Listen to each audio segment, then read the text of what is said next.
Cuando hablamos de reforma de la Constitución, tenemos que pensar en dos conceptos importantes y clave, fundamentales, quizás tan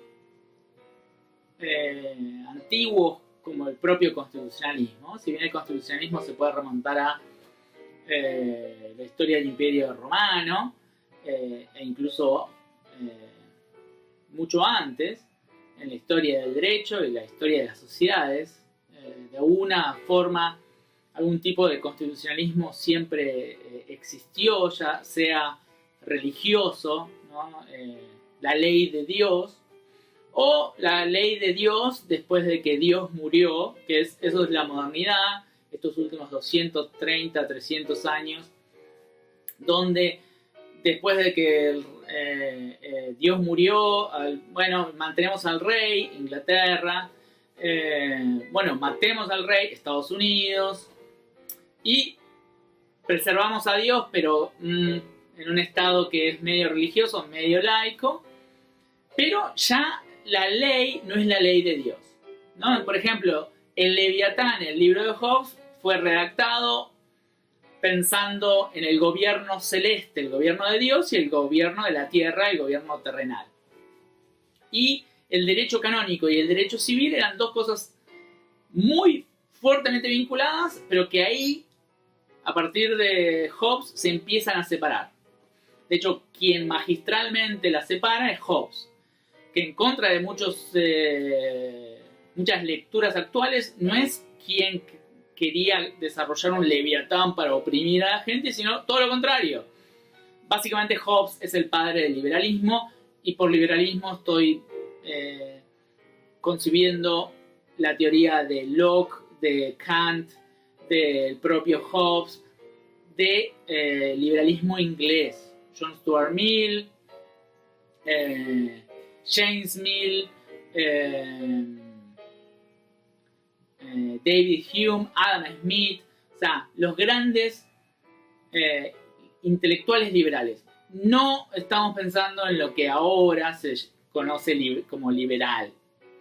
Eso no tiene nada que ver con el liberalismo histórico. Esa gente básicamente no es liberal. Se llama conservadora y se le dice libertario o anarco-liberal porque básicamente no es liberal. Ahora, el constitucionalismo entonces nace con el concepto de poder constituyente y poder constituido.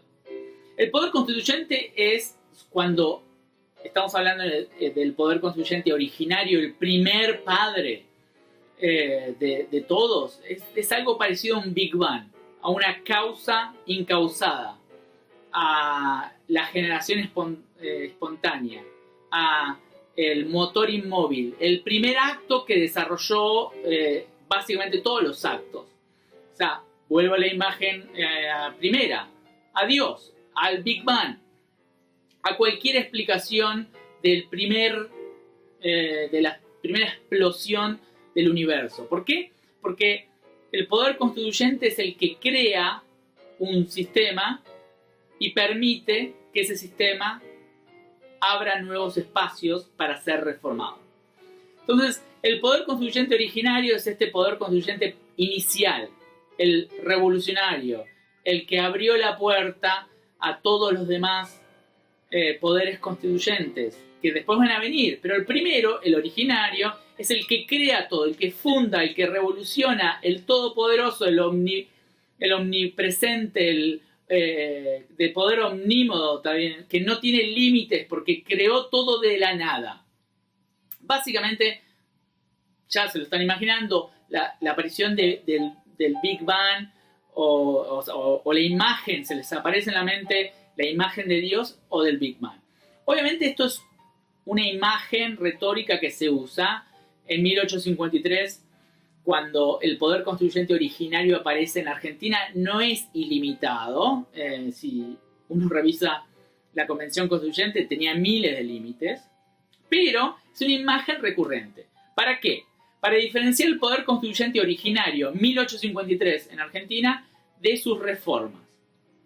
Y en Argentina tenemos que saber que el poder constituyente de 1853 es un poder constituyente complicado. ¿Por qué? Porque en 1853 Buenos Aires dice, me voy de la Convención Constituyente porque ustedes no me hacen caso a mí y ustedes necesitan de Buenos Aires. Entonces, para negociar, voy a entrar a una suerte de guerra civil, básicamente negociando con mi poder tributario y financiero y económico, y los voy a hambrear un poco a ustedes al interior del campo, porque nuestros proyectos de país no son tan parecidos como creemos. Una discusión que de hecho sigue una tensión, una discusión, un diálogo de sectores sociales que sigue presente en Argentina. Entonces, después de 7 años de diferentes conflictos, guerras, enfrentamientos, Argentina se reúne en 1860 y realiza una serie de reformas que básicamente no se hacen en una convención, sino se hace una suerte de grupo selecto en el cual Mitre, Sarmiento, Vélez Sarsfield reforman selectivamente la Constitución de 1853, y concluyen lo que Vidal Campos en su texto va a decir el poder constituyente originario que se mantuvo abierto de 1853 en 1860. Entonces, el primer poder constituyente originario para algunos autores es 1853 y para otros autores como Vidal Campos es 1853-60. Ahora, el poder constituyente derivado va a aceptar la regla del poder constituyente originario. ¿Qué es el poder constituyente derivado o reformador? Bueno, es el hijo del poder constituyente originario. Si el poder constituyente es Dios, es el Big Bang, el poder constituyente reformador o derivado es justamente Jesús.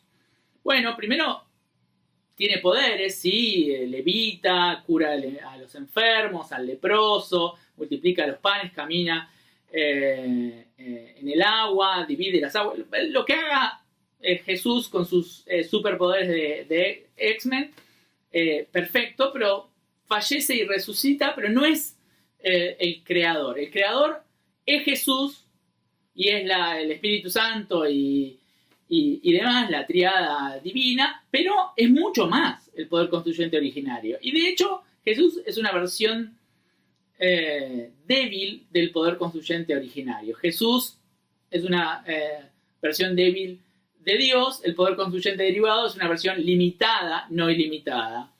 No todopoderosa, como el poder constituyente originario, no revolucionaria, reformadora.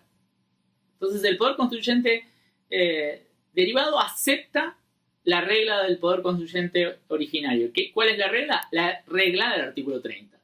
Y esa es la gran diferencia entre el poder constituyente originario y el derivado. El poder constituyente originario es de 1853, 60, y nosotros tenemos la reforma de 1866, la reforma de 1898, la reforma de 1949, cancelada de forma irregular por un golpe de Estado, que da pie a otra reforma, en este caso de un poder constituyente derivado bastante dudoso en términos formales, porque el peronismo estaba proscripto, porque básicamente hasta hubo problemas formales en la Convención Constituyente. O sea, la Convención no juró el texto. Más allá de eso, el artículo 14 bis está en la Constitución y el artículo 75, inciso 12, fue incorporado cuando habla del Código Laboral y de Seguridad Social. Ahora, y por último, hay una reforma que tampoco tuvo éxito, de hecho ni siquiera es una reforma constitucionalmente elaborada, que es la de 1972. Un dictador le pidió a un comité de expertos, cosa que lamentablemente sucedió, que le realice un esquema de posibles reformas, y básicamente el dictador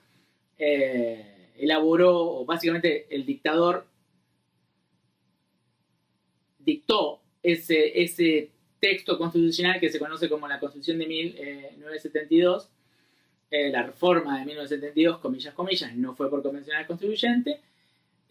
Y ese texto estuvo en vigencia en Argentina entre 1972 y 1976. La dictadura de 1976 anula esa constitución y pone en vigencia, comillas, comillas, no pone en vigencia, vuelve a la constitución de 1853 para violarla sistemáticamente durante 7 años,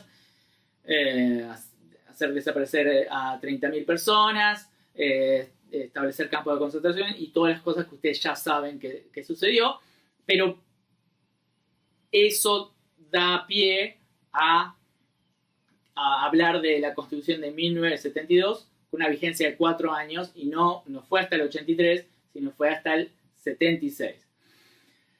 Y por último, la reforma de la Constitución de 1994, que es que básicamente cambió sustantivamente, yo diría que fue la reforma más amplia de la Constitución que hoy tenemos en vigencia. La del 49 también fue amplia, pero en ambos casos hablamos de reformas que incorporan cosas y aceptan cosas estructurales de la Constitución.